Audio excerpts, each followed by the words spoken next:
It's the conflict that many have called a possible prelude to World War III, and one that's already played out multiple times over the last 70 years. India versus Pakistan. A clash of powers that, if both sides fully committed to, would be the largest armed conflict since World War II. But which side really has the upper hand? And what would a conflict end up looking like between these two intense rivals? India and Pakistan's relationship is a rocky one, to say the least, with both sides feuding against the other ever since Britain pulled out of the region after World War II and created the two separate states. All matter of border and culture conflicts resulted in a neighborhood commonly called the most dangerous in the world. A potential conflict zone more likely to result in all out war than even the borders between NATO and Russia, or even China and Taiwan. Historically, Pakistan has suffered repeated defeats in its wars against India, although it's also achieved key strategic smaller scale victories amongst the no man's land that borders the two nations. In the early 2000s, a new security partnership with the United States made many Indians nervous, as it was believed such a partnership might lead to an influx of American military equipment and training, greatly improving the capabilities of the Pakistani military. Soon, though, American intelligence officials realized that Pakistan was double dealing them, aiding Taliban forces in Afghanistan and even sheltering them from American strikes. Pakistan never had any interest in the Taliban being ousted from Afghanistan, despite taking hundreds of millions of dollars from the US for its cooperation. For Pakistan, the Taliban was a vital strategic buffer between itself and Iran, whom hated the Taliban. It quickly became clear that the US and Pakistan would not become close partners after all, and instead a growing relationship between the US and India, the world's most powerful democracy and the world's largest democracy, put Pakistan on the back foot. Now the nation relies on its arsenal of nuclear weapons to fend off Indian forces, and continues to finance and aid terrorists to strike against Indian targets across the border. For its part, India's patience is running incredibly thin. And one more attack, such as that in Mumbai in 2008, which was coordinated by Pakistani intelligence, will almost certainly lead to a swift and overwhelming Indian response. In case of a war, Indian forces are over twice as large as Pakistan's, with a military made up of 1.444 million personnel versus 654,000. India's reservist pool is also much larger, with 2.1 million reservists able to be called up quickly into active service versus Pakistan's 550,000. However, India's much larger size versus Pakistan's means Indian reservists will take longer to call up, equip, and mobilize to the front lines versus Pakistan. So Pakistani reservists will almost certainly be India's own to the front lines. This will put incredible pressure on India's active duty forces at the onset of war. India's defense budget is about 6 times larger than Pakistan's, with 61 billion versus 11 billion. This allows India to operate far more mechanized forces than Pakistan, which only operates about 2 mechanized infantry divisions. The difference is also in equipment, though, with India fielding overwhelmingly more modern equipment than Pakistan. India's air force is also much larger than the Pakistani air force, with 2,123 aircraft versus Pakistan's 1,372. India's fighter fleet numbers at 538 versus Pakistan's 356. Although in any conflict, Pakistan will almost certainly be fighting defensively.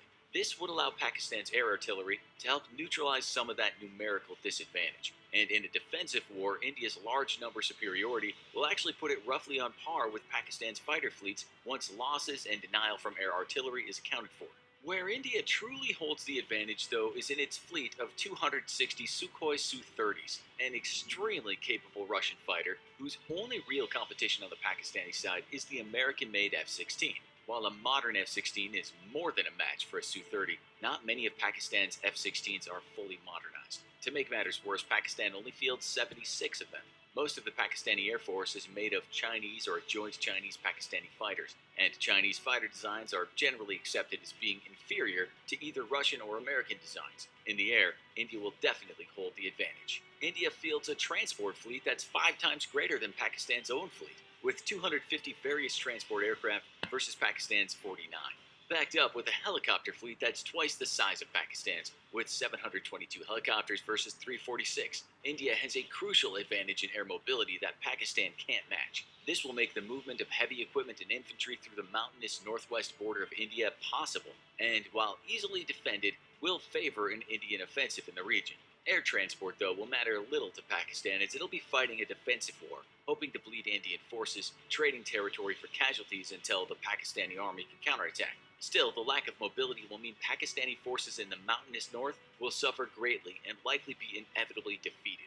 One area that Pakistan outshines India is in attack helicopters, with Pakistan operating 56 American Vietnam era Cobras versus a fleet of 23 Indian attack helicopters. Pakistan would likely choose to use these in the mountainous north, as they'll make supporting its forces in the difficult terrain much easier. If India does not properly equip its mountain infantry with man-portable air artillery, it could face serious casualties, as Pakistani attack helos provide close air support. India's own fleet is so small it'll have limited to no utility, being easy fodder for Pakistan's own air artillery. Both nations, however, have so few attack helicopters that their air fleets will become depleted due to casualties and equipment breakdowns within the first week or two of serious fighting. The bulk of the fighting between the two nations will happen on land, and this means that the most important element of either nation's military will be its main battle tank fleet. Here again, India outnumbers Pakistan nearly 2 to 1, with 4,292 tanks versus Pakistan's 2,200. Both nations' tanks vary in modernity, but both nations' tanks are mostly very capable platforms. India's main tank is the Soviet-built T-72, with modern upgrades. Until Desert Storm, analysts feared that the T-72 would be a formidable threat to the American Abrams and the British Challenger. The short but intense war, however, showed that T-72s were all but utterly obsolete versus Abrams or Challengers, scoring not a single kill in the entire conflict, while American and British tanks decimated hundreds in return. Luckily, India won't be facing off against Abrams or Challengers in a war with Pakistan, as Pakistan's main battle tank is the Chinese-made Type 59. Basically a copy of a Soviet design, the Type 59 could not hope to cope with modern tanks performing even worse than a T-72 against modern American or British armor. But it could still pose a threat to India's T-72s. On the whole, though, India's tank forces would outperform Pakistan's own, and the ground war would almost certainly go to India in a pitched battle. India's own artillery forces also greatly outnumber Pakistan's, with over 4,000 artillery versus Pakistan's 1,226. This includes 266 multiple launch rocket systems versus Pakistan's 100, giving India far greater fire support capabilities than Pakistan. However, because Pakistan has the defensive advantage, its smaller numbers would initially not matter much in the first few weeks of conflict. Once India was fully mobilized, however, the overwhelming pressure of so much combat equipment would inevitably break Pakistan's back, unless the nation could score decisive victories with bold counterattacks and push itself into India. India's navy is also far more powerful than Pakistan's navy, with 285 vessels versus Pakistan's 100. This includes one Indian aircraft carrier, with Pakistan fielding 0. The ability to project air power out to sea would make it suicidal for Pakistan to seek a naval confrontation with India, and Pakistan's own ships would likely fight a defensive war close to the shore and not venture into the Indian Ocean at all. With 0 destroyers versus India's 10, and 8 submarines versus India's 16, Pakistan does not have a hope of winning a naval war. So, how would a war play out between the two nations? Who would win? India's inability to respond properly to the 2008 Mumbai terror attacks led it to completely rethinking its war strategy against Pakistan. The terror attacks were quickly traced back to the Pakistan intelligence services, who had trained and equipped the terrorists, but the Indian military was unable to respond quickly enough to punish Pakistan for the attack without taking massive casualties. That's because by the time the link was discovered, Pakistani forces had already moved into defensive positions along the border with India. To prevent this from happening again, India focused on a warfighting concept it's calling Cold Start.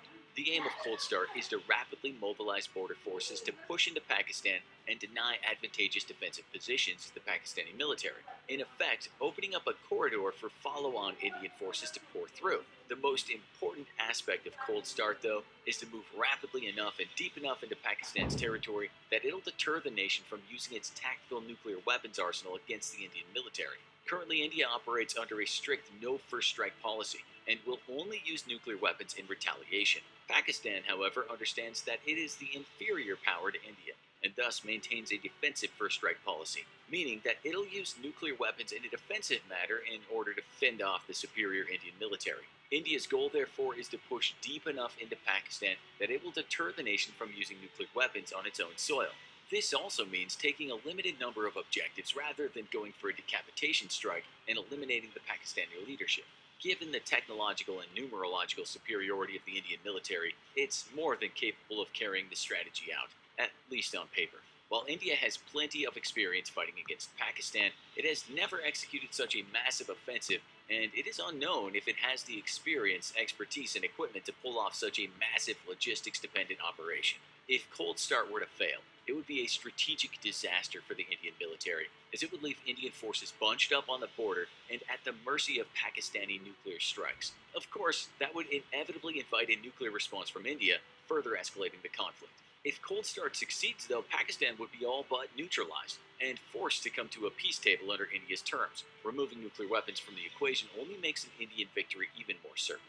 And it's sure that without Pakistan resorting to large scale use of nuclear weapons, it cannot hope to stand against India's military. With few friends on the international stage thanks to its sponsorship of terrorism, Pakistan is also unable to call upon powerful friends to help it in case of war, although China might perhaps be interested in responding to Pakistan's call for aid. Given China's antagonistic relationship with India, and the fact that India sits right on China's jugular in terms of trade routes that pass through the Indian Ocean, China's got a lot to gain from a military defeat and weakening of India. A Chinese intervention, however, would almost certainly draw an American one, coming to the defense of a strong international partner and fellow democracy. This would spiral the conflict from a regional one into a full-blown major theater war. While the end result would still almost certainly be a combined Indian-American victory, India's military would be hard-pressed to pursue offensive objectives in Pakistan and hold off Chinese forces long enough for America to respond.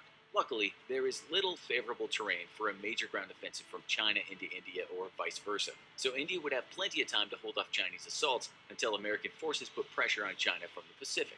In a stand-up, one-on-one war, though, there's no doubt that India would win any conflict with Pakistan. Want to see more awesome military videos?